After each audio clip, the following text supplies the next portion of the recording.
السلام عليكم الشباب، الله تكونوا ملاح. ديما مورا تشلف معاكم. هذه كريماير تاع سبرانتر كرافتر يتشابهوا على كل حال في كلش.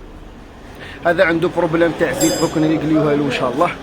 بغيت نهضر في واحد الموضوع وباه ما نطولش ندخل فيه ديريكتومون.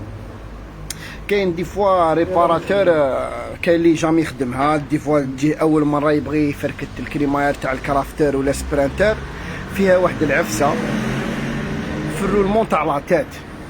كي تبغي تخرج البينيون تاعك براتيكمون راك قلعت السيركليبس وقلعت البولون التحتاني، راك رايح تضرب باه يطلع لك.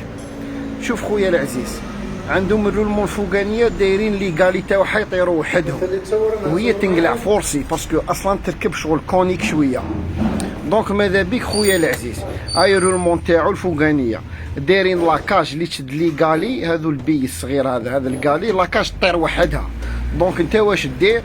وموا دير كتانه باه كي تجي تضرب بالمارطو هذاك الكالي ما يطيرلكش في الارض، ودي فوا يبعد ما يطيو صغير بزاف. كان كيفاش؟ شوف الرولمون تاعو لاكاش تنحط من الفوق، وكي تجي تضرب تطير وحدها. ايا البي هذا كيطير، الكالي هذا كيطير. ماذا بيك خويا العزيز عليك الى اول مره ولا بغيت تفركتها وما على بالكش السيستم كيفاه، خير من اللي يروحوا لك وتعشي تركب لاكاج ناقصه بلي كالي ولا تموديفيو في المشاكل طلعوا هبط. والله يعاون كل واحد، وتحياتنا مورا تشلف معاكم. واي واحد خصو نصيحه ولا في الميدان خويا راني هنا ماشي مشكل، والله يعاونكم. وراني نعاود ونقول خويا ماذا بيك فوالا واش دير في الكرافتر وسبرانتر، وان شاء الله الميساج يكون الحق. والسلام عليكم.